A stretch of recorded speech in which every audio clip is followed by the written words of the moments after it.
Salut tout le monde, calmez-vous, j'ai une devinette. C'est quoi la différence entre une femme et une rue?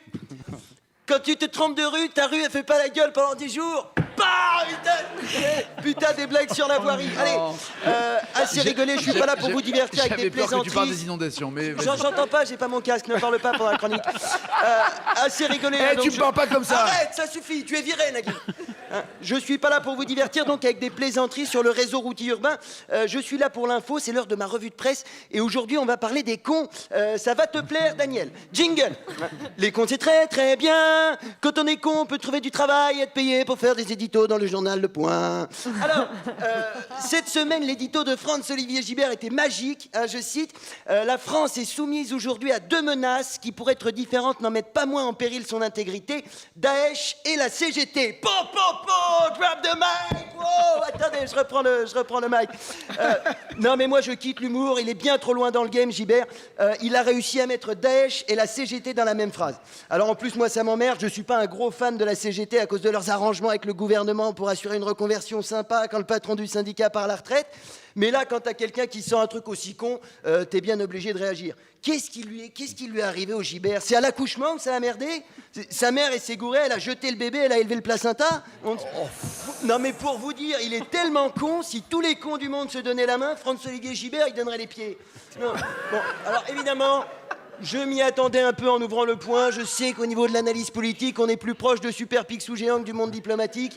Moi, par exemple, si dans des chiottes, je trouve un exemplaire du Point et du PQ, bah, je me torche avec le magazine et je lis le rouleau de PQ. Hein. Mais là, les mecs ont frappé un grand coup. Daesh et la CGT, putain. Alors après, pour la défense de Franz-Olivier Gibert, c'est vrai que c'était louche, hein, cette passion de la CGT pour les merguez à chaque manif. Hein. Et puis, il y a des points communs en plus entre un syndicaliste et un kamikaze. Hein. Quand ils décident de se mettre au boulot, tout le monde est surpris. Hein. Non. Alors ne chargeons pas trop ce pauvre Franz-Olivier Gibert. Franz-Olivier Gibert, il va déjà avoir assez de problèmes comme ça apparemment, donc je le fais pas chier. Hein. Le Conseil d'État va devoir statuer sur son sort dans la semaine parce qu'il a été décrété en état de mort cérébrale. Hein. On croise les doigts pour que ça aille plus vite que pour Vincent Lambert. Et on passe à l'actualité en brève. Wouh, les brèves, c'est super. On commence bien sûr avec ces inondations terribles. Hein, à Nemours, l'eau a envahi le centre-ville, dépassant la crue record de 1910. Des images bouleversantes, des maisons inondées, des bateaux dans les rues. Comme c'est triste d'habiter à Nemours. Mais l'eau monte partout, c'est toute l'île de France qui est touchée. Hier à Paris, on prenait 4 cm par heure, c'est simple, j'avais l'impression d'être la femme à Valbuena.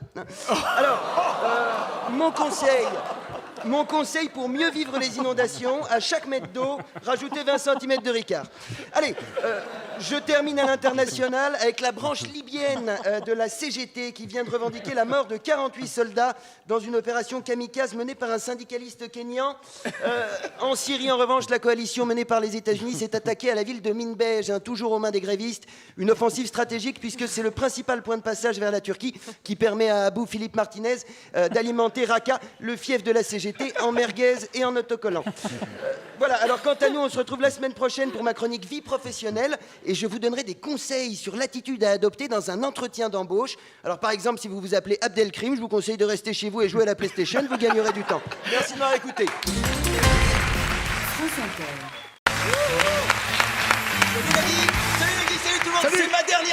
C'est ma dernière chronique, je me casse comme les Anglais qui en peuvent plus des saloperies là de Juncker et Draghi. Je suis en vacances comme Cameron. Alors je sais, il reste encore quelques émissions, mais je serai pas là vendredi prochain. Alors que vous, oui. T'es un traître. J'ai l'impression que j'ai eu le bac et que vous êtes au rattrapage comme des gros nuls. Et comme par hasard, qui c'est qui est en échec scolaire? Les 2 Arabes. Tiens donc. Bon, il était temps que je parte et j'en peux plus. J'ai encore passé une année dégueulasse. Entre la fraude fiscale, la politique totalitaire, les attentats et l'odeur de Daniel Morin, c'est toujours la même merde. Mais bon, là, fini l'actualité déprimante. Je vous laisse avec votre gouvernement pourri, votre Premier ministre hystérique et votre président malin comme un gratin de courgettes. Après tout, c'est pas les miens. Je ne vais jamais voter. Je vois pas pourquoi je devrais assumer vos choix ridicules. Hors de question de donner une légitimité à tous ces connards. Si ça tenait qu'à moi, aujourd'hui, le président, ce serait une noix de cajou. Et croyez-moi, le pays irait beaucoup mieux.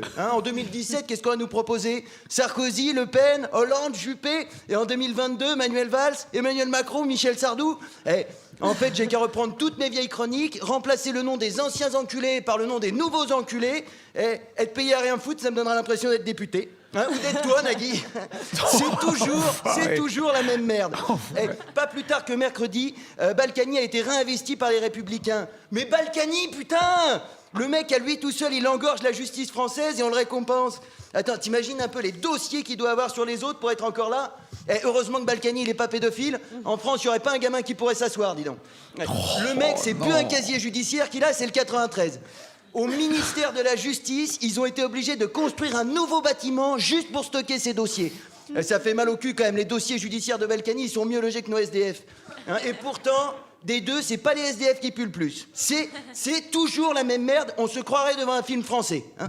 Hier, on a appris que le cimentier Lafarge, il finançait Daesh pour pouvoir continuer à se faire du blé. Mais c'est marrant, ça, on n'en a pas trop parlé dans les JT. Apparemment, Jean-Pierre Pernaut, il a préféré avertir les Français que le pain de seigle, c'est bon pour la santé, mais ça fait péter. Hein. De toute façon, Lafarge, ils en sont pas à leur coup d'essai.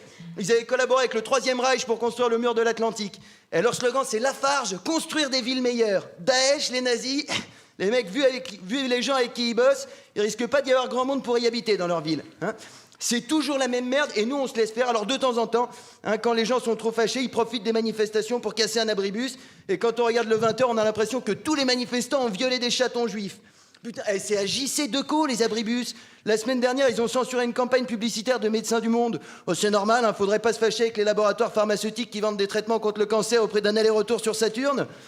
Je vais vous dire, j'en ai bien rien à foutre que leurs abribus ils soient cassés à Decaux. Et le verre pilé qui reste, je propose qu'on le mette de côté parce que j'ai une petite idée pour l'utiliser. Hein. Non. Indice. Non. Hein, dans mon imagination, il y a un anus et à la fin, il y a Balkany qui crie « Oui, oui, oui, il se picote !» T'inquiète pas, Patrick, c'est la démocratie. Et quand t'écoutes Manuel Valls, un connard qui casse 5 vitres à Necker, c'est une affaire d'État. Et quand on supprime 22 000 postes dans les hôpitaux publics, c'est une réforme de la santé. Hein. Non, excusez-moi, je préfère me faire opérer. Je préfère me faire opérer dans un hôpital, je préfère me faire opérer en plein air par un médecin que dans un bel hôpital par un jardinier. Hein. Pour rembourser les vitres à l'hôpital Necker, ils ont été obligés de faire un appel aux dons. Et à côté de ça, le roi d'Arabie Saoudite, l'été dernier, il a quitté la France en laissant une facture de 3,7 millions d'euros aux hôpitaux de Paris. Putain, 3,7 millions d'euros. Une chose est sûre, lui, on lui a pas filé des génériques. Hein. Mais vous inquiétez pas, il y a quelqu'un qui va payer. Surprise, c'est nous. Mais c'est pas grave. Faut pas se fâcher avec les Saoudiens, ils achètent nos armes. C'est toujours la même merde, Nagui. Je suis content de lâcher un peu l'actualité, j'en peux plus. On se fait enculer tout le temps. Hein, d'ailleurs, si vous savez pas loger pendant les vacances, il y a de la place dans mon cul. Hein, je vous garantis pas le plein soleil, mais à 37 degrés, vous goûterez quand même aux joies de la canicule. Un bon été à tous, merci de m'avoir écouté. Il s'est défoulé. La bande originale avec Nagui. Voici l'humeur de Pierre-Emmanuel Barret, monsieur. Salut tout le monde, calmez-vous tous, j'ai une devinette. Qu'est-ce qui pue, qui est tout marron et qu'on trouve souvent à côté d'un chien sur les trottoirs parisiens? Des crottes. Un clochard! Bim! Un 0 pour humour, t'as vu, parce que je t'ai enduit avec de l'erreur parce que tu croyais que c'était un caca, mais en fait non. Bam! Baiser! Hein? Assez rigolé, je suis pas là pour vous divertir avec mes plaisanteries printanières. C'est l'heure de ma revue de presse et cette semaine on va parler sodomie. Jingle. La sodomie c'est vraiment très très bien. Après on n'a plus besoin de mettre de sac à dos pour transporter ses affaires, il suffit de le mettre à l'intérieur de son anus, c'est fini les problèmes de scoliose. Alors cette semaine, si vous aimiez vous prendre très très cher dans les fesses, il fallait être citoyen français. On s'est fait démonter le boule, mais à sec. Hein, on n'a rien compris. C'est simple, ce matin, quand je suis arrivé à la radio, j'étais tellement dilaté, je ne me suis pas assis sur le fauteuil, je me suis assis autour du fauteuil. C'est le 8e qu'on m'apporte depuis le début de l'émission, j'ai plus de force dans les sphincters, je les engloutis, c'est complètement hallucinant. Là, il y a tellement de fauteuils dans mon cul, on dirait un salon marocain, dis donc. Bon, allez. D'ailleurs, depuis tout à l'heure, Nagui, il y a de la fumée qui sort, je crois qu'il y a des mecs qui se sont installés avec une chicha. Et il reste de la place. Hein, la semaine prochaine, on fait l'émission dans mon cul, et pour le live, il y aura le Philharmonique de Vienne avec 87 contrebassistes et 13 pianistes. Il y a une acoustique de malade, vous verrez. Ben, c'est comme ici, c'est comme au Studio 106, sauf que ça sent meilleur. Alors, on a commencé la semaine très fort hein, sur de la fraude fiscale avec les Panama Papers. Quoi de la fraude fiscale en France? J'étais pourtant sûr que le déficit budgétaire, c'était à cause des femmes voilées arabes, roumaines, d'Afrique noire, retraitées au chômage sans papier qui volent le travail des Français pour frauder les allocations. Bon, alors les Panama Papers, tout le monde a bien compris ce que c'était, je vais pas vous emmerder avec. En gros, c'est la liste de tous les gens qui sont en train de nous la mettre. Il y a un peu de tout à l'intérieur, mais grosso modo, ça correspond au profil type du fils de pute. Cahuzac, Drahi, Chatillon, Platini, Balkany naturellement. Alors lui, la seule affaire judiciaire où on n'a pas encore trouvé son nom, c'est l'affaire Dutroux. Mais à mon avis, c'est juste parce que Dutroux, il donnait pas d'argent de poche aux enfants. On encense les journalistes qui ont révélé le business, mais 9 mois d'enquête pour arriver à la conclusion que Balkany, c'est une grosse baltringue. C'est pas des génies non plus, les mecs. Là où ils ont vraiment assuré, c'est sur la Société Générale. 979 sociétés offshore, ils ont trouvé. Il y a pas 2 ans, le PDG jurait devant une commission sénatoriale que c'était terminé les bêtises, on arrête, on dirait moi avec l'alcool. Moi, la prochaine fois que je vais à la Société Générale, c'est pas pour ouvrir un compte, c'est pour ouvrir un banquier. En tout cas, François Hollande, il cherchait des visages pour le monde de la finance, il va être servi. D'ailleurs, s'il veut, il aura même pas à bouger son cul. Les visages, moi, je les lui apporte à l'Élysée, j'ai une tronçonneuse. Il n'y a pas de problème. Hollande, il était tout content. Il était là avec Manuel Valls. Ils ont dit, on va être intransigeants, ça va chier. Bon, ils ont juste oublié de préciser qu'en décembre dernier, c'est le gouvernement qui a bloqué en pleine nuit une loi contre les paradis fiscaux. C'est quand même con, il y a 1% de bipolaires en France, il faut qu'ils soient tous au pouvoir. On dirait que François Hollande, tous les matins, quand il se lève, il a qu'une seule question en tête. Qu'est-ce que je vais bien pouvoir faire aujourd'hui pour passer pour un con ? Juste quelques chiffres, que tout le monde se rende bien compte, comment c'est l'Eurotunnel dans nos slips. L'évasion fiscale, c'est presque 7% du PIB. Alors si tout le monde payait ses impôts, on aurait un déficit budgétaire à 0. Et en plus, on pourrait rendre 80% de leur impôt sur le revenu aux Français. Alors si vous sentez quelque chose qui vous chatouille au niveau des molaires, vous retournez pas, c'est la bite du social-libéralisme. Oh non. Alors moi, après l'affaire... Naïvement, je pensais que j'aurais le temps de cicatriser. Bim ! Emmanuel Macron qui monte son mouvement politique. Ni de droite, ni de gauche, au milieu, pile dans le cul. Ça n'a pas duré bien longtemps. 10 heures après, Mediapart sortait que le siège social, c'était le domicile privé du directeur d'un des principaux clubs patronaux. Son slogan à Macron, c'est « Et si on remettait la France en marche, qu'est-ce qu'il attend pour le faire ? D'être au gouvernement ?» On ne sait pas. D'ailleurs, le mouvement s'appelle En Marche. Eh ben, vas-y, Emmanuel, pars devant, marche, tu marches très loin. Et au bout d'un moment, tu vas voir, tu arrives sur une plage, tu t'arrêtes pas, tu continues, tu marches dans l'eau, et quand tu as 20 cm de flotte au-dessus de la gueule, tu bouges plus, t'es arrivé. Tu restes là pendant 30 minutes. Pour la première fois depuis que tu es ministre, tu pourras te vanter d'avoir donné à bouffer à des gens. D'accord, c'est des poissons, mais c'est un bon début. Voilà. Alors moi, je vais devoir vous laisser parce que je sens que je suis en train d'engloutir le 9e fauteuil de la journée. La semaine prochaine, on parlera du voile islamique, puisque visiblement, il n'y a que ça qui intéresse les gens. Et je vous expliquerai comment faire un nœud coulant à politicien avec un foulard. Soyez attentifs, ça pourrait servir dans pas très longtemps. Merci de m'avoir écouté. France Inter, Nagui, la bande originale. Attendez, j'ai une blague. Qu'est-ce que c'est un type en slip qui descend du ciel en faisant miaou ? C'est Jésus qui revient parmi nous. 1-0 pour l'humour. Attendez, comme on s'est pas vu pendant une semaine, j'en ai prévu une autre en cadeau. C'est Noël. C'est quoi un chat avec un téléphone, un portefeuille et un rouge à lèvres dans le cul ? Un chac à main. Je vous préviens, 2017, ça va être la folie. Je suis en pleine forme. J'ai rien foutu des vacances. J'ai passé mes journées à regarder de la merde à la télé. Et ben, vous m'avez manqué. Sauf Nagui, bien sûr, puisque je l'ai vu tous les jours à la télé. Allez, assez rigolé. C'est l'heure de ma revue de presse. Et aujourd'hui, comme on est mercredi, on va parler des sorties cinéma. Jingle. Le cinéma, c'est très très bien. On peut y aller avec sa femme et après il fait tout noir, on lui caresse le genou, on remonte jusqu'au vagin, ça fait flic-flac même si on n'a pas de montre. Et là, votre femme, elle revient parce qu'en fait, elle était allée acheter du popcorn. Alors on dit à sa voisine, pardon madame, j'ai confondu. Et ouais, ça peut paraître surprenant, mais ma bonne résolution pour 2017, c'est de ne plus parler politique, c'est trop déprimant. En plus, juste avant les vacances, la direction de France Inter m'a expressément demandé de cesser de souhaiter la mort des politiciens en direct. Donc moi, j'accepte, je décide de mettre de l'eau dans mon vin. Hier, je rentre à Paris pour reprendre le boulot et paf, Manuel Valls présente son programme. Putain, il cherche, merde.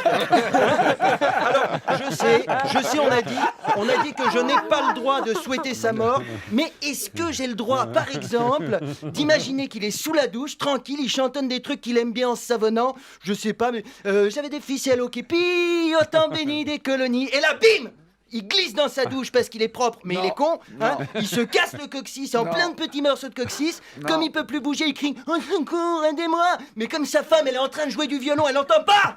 Du coup, il reste coincé dans la salle de bain pendant 10 jours. Et comme il a trop faim pour survivre, il est obligé de manger son propre caca et c'est bien fait pour sa gueule. Hein. Ça va. Il est pas mort, j'ai le droit. Hein. Non, Mais non. sérieusement, C'est d'où il dégueulasse. vient présenter un programme, Manuel Valls? Le mec, il a été ministre pendant 4 ans et demi. S'il avait une bonne idée, putain, fallait la sortir avant, merde. On dirait un mec qui va voir son ex et qui lui dit tu sais pas quoi? En fait, depuis le début, je connaissais plein de trucs de ouf pour donner des orgasmes, mais je les gardais exprès pour ma meuf d'après.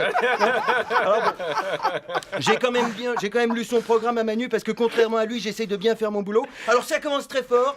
Manuel dit qu'il faut supprimer le 49.3. Putain, il l'a utilisé 6 fois, il veut le supprimer. C'est comme si Daniel voulait supprimer sa bite. Hein. Et puisqu'on parle bite, parlons couilles.